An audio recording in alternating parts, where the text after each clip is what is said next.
peace, prosperity, and love, beautiful people. Welcome to Gracefully Imperfect, a podcast for the Black and African diaspora in material of socioeconomics, politics, religion, and so forth. The centrality of this podcast is immersive empathy, introspection, deep thought, soul-serving conversation and communication, all in the light of unlocking the keys to vulnerability and transformation. During our time together, we will engage in topics related to mental and spiritual health experiences, the intersectionality of mental health and creativity, identity and culture, and any and all things related to healing from trauma, gathering insights, cultivating a deep sense of knowing, and repairing soul wounds. In the essence of communal love and collective consciousness, let us open our minds, lighten our hearts, settle our spirit, access soul intelligence, and affirm the richness of our humanity. Peace, love, and blessings in abundance to all of you who are tuned in for another episode. It is I, Brother Kyle, and this is Gracefully Imperfect, where we unlock the keys to vulnerability and transformation, one conversation at a time. This is a space that is safe and courageous and open to you to be your most imperfect, vulnerable, emotional, and most empowering selves.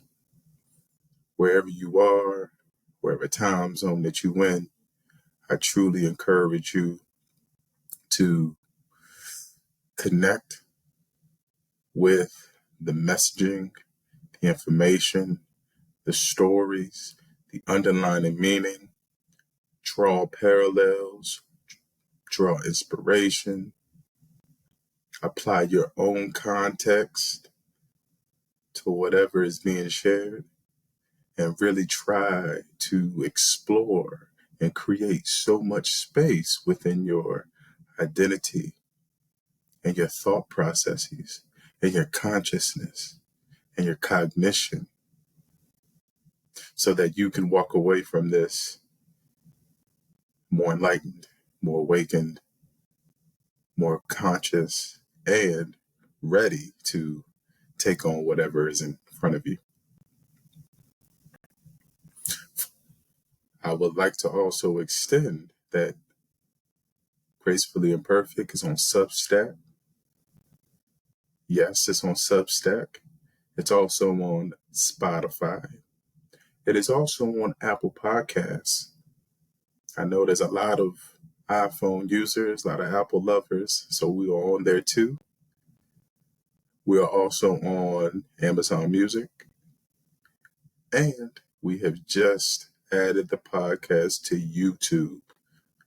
So there's a lot of places for you to go and get this podcast. Keep it on your devices, keep it accessible, and ensure that wherever you go, Gracefully Imperfect goes there with you. I would like to also extend my utmost gratitude and my utmost thankfulness to the ancestors, my ancestral lineage.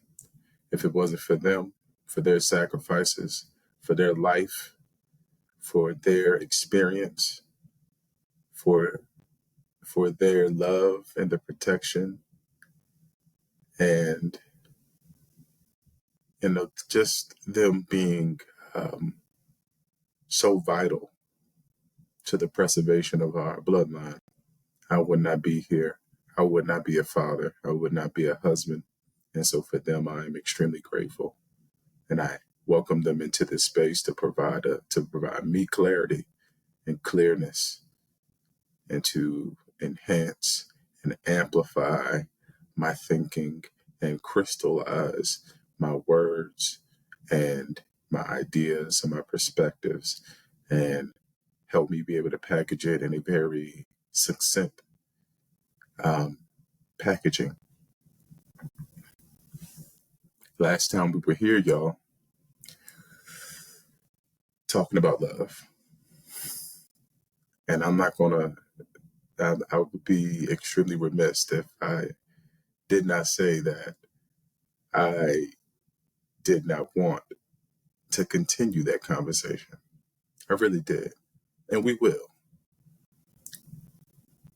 I'm extremely obsessed with the concept of love and how profound it is and how deep and intimate it is beyond what we thought love is and the way love should be expressed. And I can't wait to get back into talking about love. So stay tuned because it's gonna be a series. And for those that did not get an opportunity to watch or listen talking about love part 1, I'm going to add that into the show notes. Over these past few days, I was able to have a very beautiful conversation with a brother out in Virginia who's a clinical social worker, a professor, husband, father, social entrepreneur, community social worker. I know he does a lot of community work too in the barbershops. And it was very, very, very eye-opening, the similarities and the parallels that we found ourselves identifying through the podcast conversation. Brother Trey and I had a very strong chemistry, very, very natural bond. And with us both being from the DMV area, born and raised in the church, very influenced by our grandparents, by our community tribe, that, it makes sense that it was complete divine alignment for us to come together and to unite our strengths and our resources. And so that conversation just a few days ago really influenced the shift that I wanted to take for this particular episode. I will also add that episode, which is on YouTube, and I believe Brother Trey's show is also on Apple Podcasts and Spotify. But if you want to watch it in video, it's on YouTube, and I'll put that in the show notes as well. Is that I really, from that conversation, what I wanted to bring here is just the power and the importance and the relevance of my grandmother's life. When I started Gracefully Imperfect, every 7th episode was dedicated to a Black woman who, in some shape or form, provided me education, heightened my awareness, informed me of a life lesson, instilled knowledge inside of me, increased and enhanced my knowledge base, and really nurtured my soul and my spirit. And I called that Black Woman University. So guess what? Yeah, we're bringing Black Woman University back. And today, Black Woman University will be centralized around my grandmother, Mary Elnita Toon. Now, I did talk about her on Brother Trey's podcast, but only in the context of becoming a social worker, a liberation social worker. What I want to do now is just really just reflect on the ways in which that her life, her experience, her circumstances, her character really influence not just the social worker, but the man. the Black man who is really spiritually aligned with the divine creator. I was also seeking ways to become even more spiritually balanced. So my grandmother was born during the time of the Great Depression in a small rural town called Whiteville, North Carolina, just 45 minutes from Wilmington. One of 18. She was the oldest. And during that time, her father was sharecropping. This is post-Emancipation Proclamation. This is after the Reconstruction. This is during Jim Crow. And this is during the Great Depression. My grandmother did not finish school beyond 5th grade. She had to be available and learn the ways of domestics so she can help with her mother and help with those 17 siblings of hers. So from a very early age, my grandmother learned the art and the skill of nurturing and care and service and empathy and compassion. And I know it wasn't easy, being 12, 11 years old, having to completely become another adult figure in the household. My grandmother never really spoke ill about that.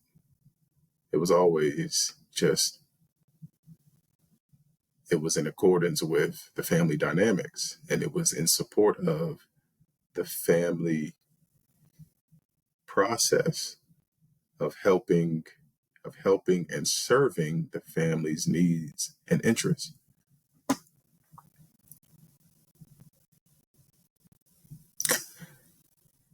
My grandmother and my grandfather got together around 1950. My grandmother was like 19 years old, and they moved to Southern Maryland, Lexington Park, Maryland, to be exact. And from there, they created 3 generations. I'm the 3rd generation of Toons. And it was, during their lives together, they really showed that they were a unified front. My grandfather, a World War II veteran, also from Whiteville, also born right before the Great Depression, after Emancipation Proclamation, after Reconstruction. And so, they were quite opposites. But they were, even though they were opposites, they were complementary. And that's what I love about their love story. It's not a typical love story. My grandmother did not choose him in the beginning. My grandfather had to work immensely to get her attention. But anyway, living in Lexington Park, Maryland, in Southern Maryland, they had 6 kids. My mom is the fourth one born.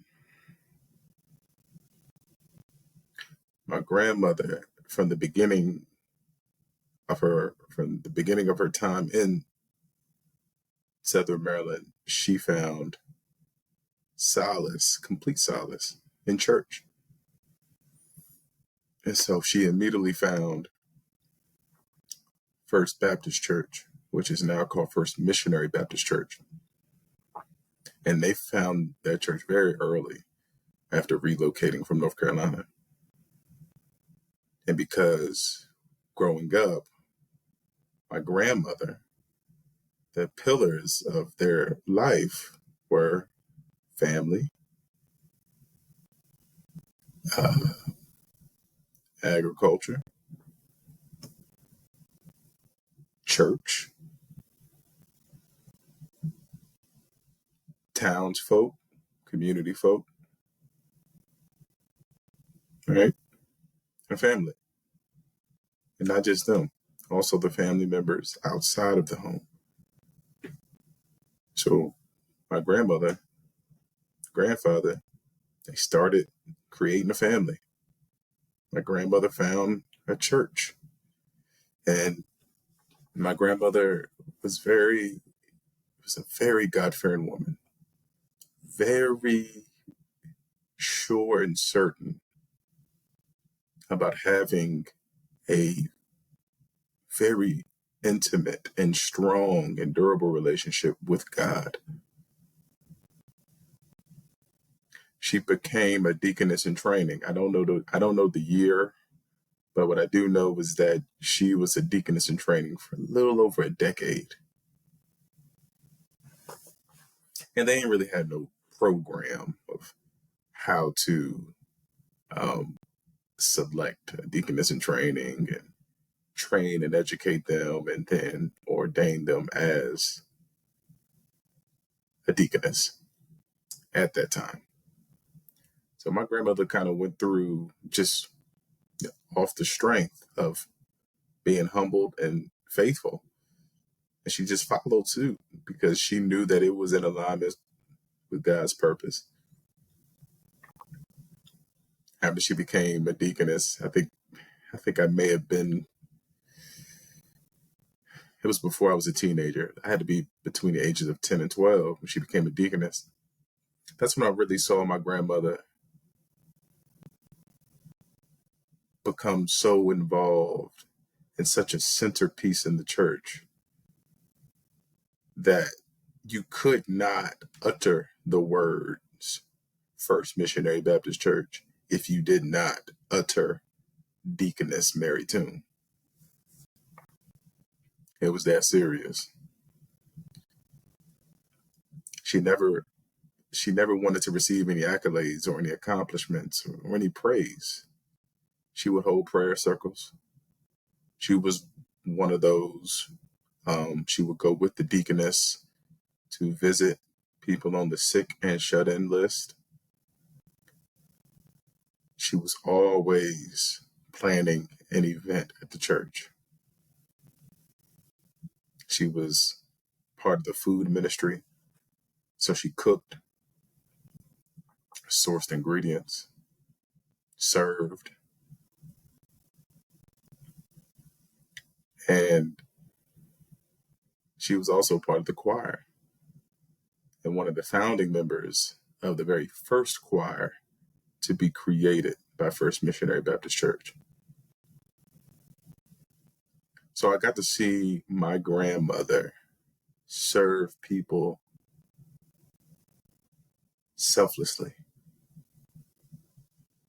I got to see her use the power of faith to be able to show up and be authentic, genuine, sincere, and compassionate of people's circumstances and conditions. I watched my grandmother not judge somebody because of their particular circumstance and condition. I never, not one time, saw my grandmother act a certain kind of way in the community and then come home or get in the car and say something that's completely in opposition with what her behavior demonstrated.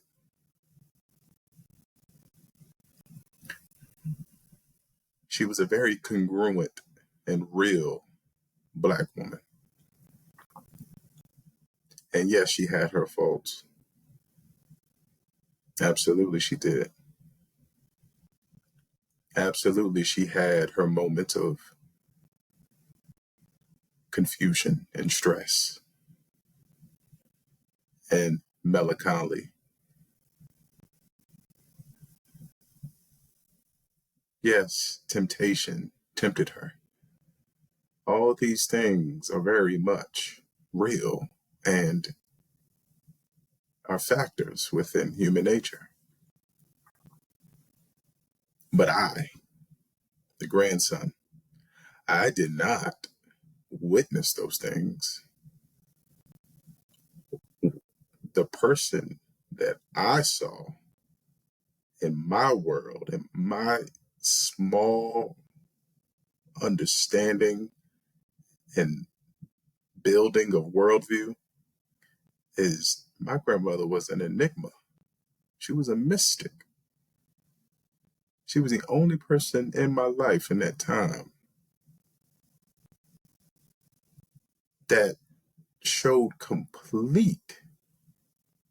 not only complete reverence to God and to religion, but also just complete surrender to the needs of people. My grandmother was not political. She wasn't an activist. She was not outwardly fighting for human rights, racial, social, environmental, etc. All her service, all her advocacy, all the suffering that she did was through the institution of church. And so I got to see firsthand of what it looks like to be community centered, what it means to be someone who is open and willing and honest to the process of transformation. I admired that about my grandmother, is that even with her moving from rural North Carolina to another rural town in Southern Maryland, that she never lost the spirit of being community centered.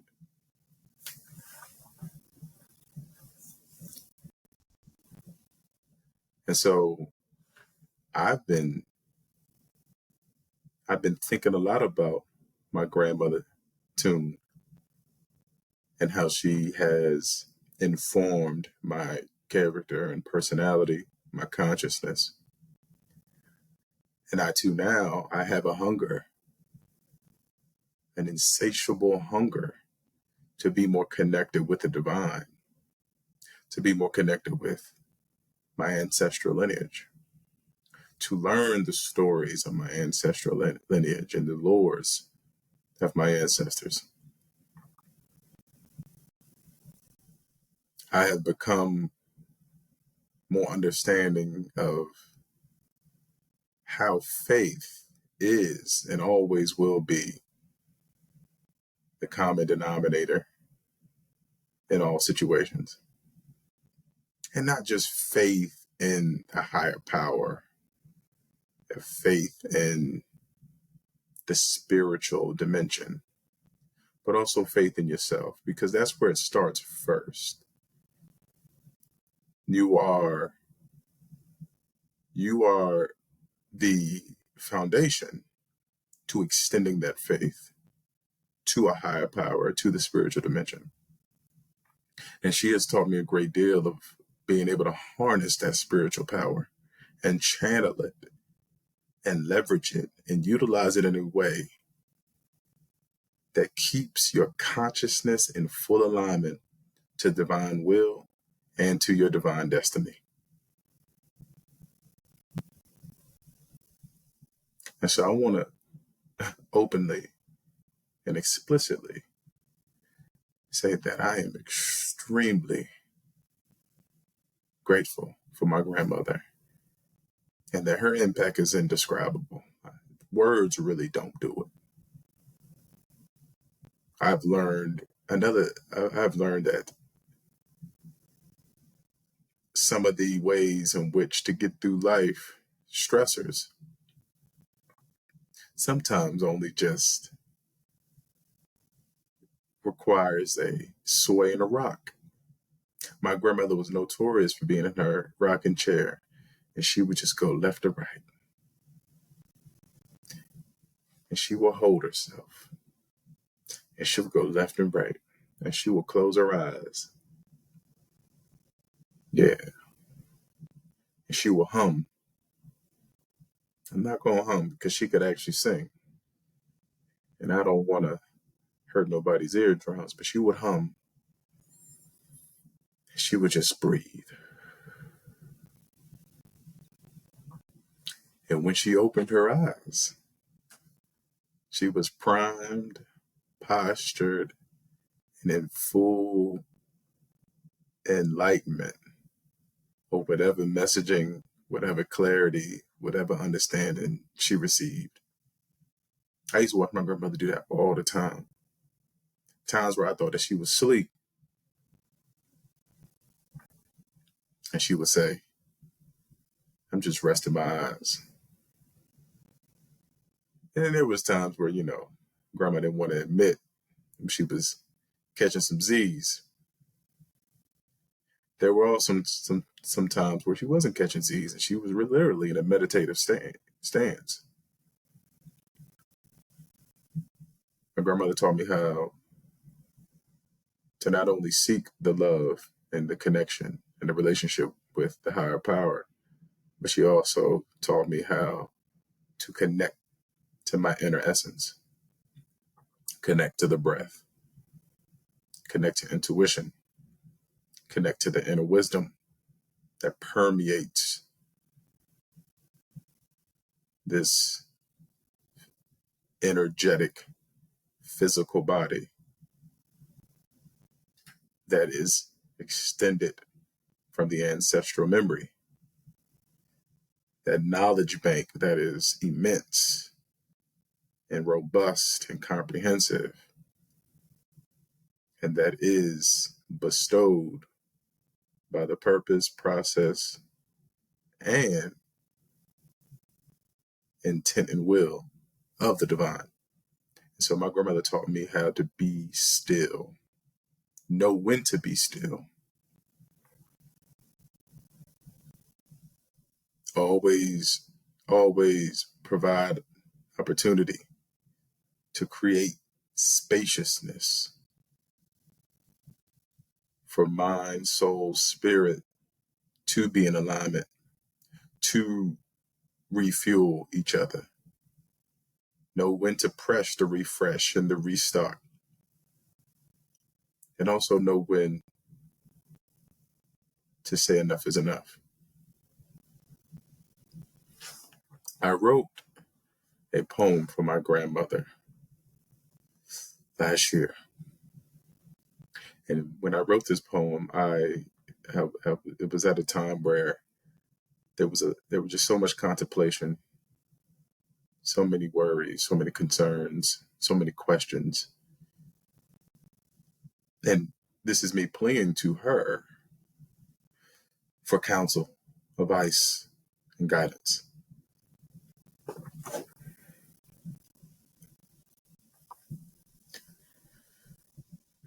Queen Mother Granny, life has been exceedingly daunting, when wanting more collides with the growing pains generated from the heartbreak and essential stores the body absorbs. Disenfranchised by grieving alone, in front of the only windowsill in this cold, dark, depressing home. Oh, Granny, what time is it? Is my mere existence in alignment with and according to your prudence, purpose, and vision? When the clock stops ticking, time will tell and reveal the heavy, hearty truth. Buried, hidden, concealed, and shielded by earthly spectacles glamorizing pop culture on the center stage, supplying pure entertainment on sick days rather than preventative medicine, as our souls are encroached upon by the narrowness of life's wicked maze. Sweet Granny, I'm engulfed by suffocating shadows of impermanence and poisonous haze of constitutional destruction. My heart bleeds with sadness for holding such existential weight of the unsavory fate without your perceptiveness and grace. So much is at stake with so little time to waste. Please, Queen Mother, look over this place and help us, all of us, see your lovely rare essence manifest and inculcate graceful moral immunity in every village, town, city, or community. This has been real. This has been an honor. This has been a privilege. And I really hope that from this, that you are able to unlock the keys to vulnerability and transformation at your pace and according to your rhythm, according to your tempo. This is I, Brother Kyle. Come on back, come and coalesce, come have more conversation, come be a part of the dialogue, come be a part of the transformative process. Can't wait for us to synchronize and align again. Be well, be healthy, be safe, be empowered, be inspired, and be a light. Peace.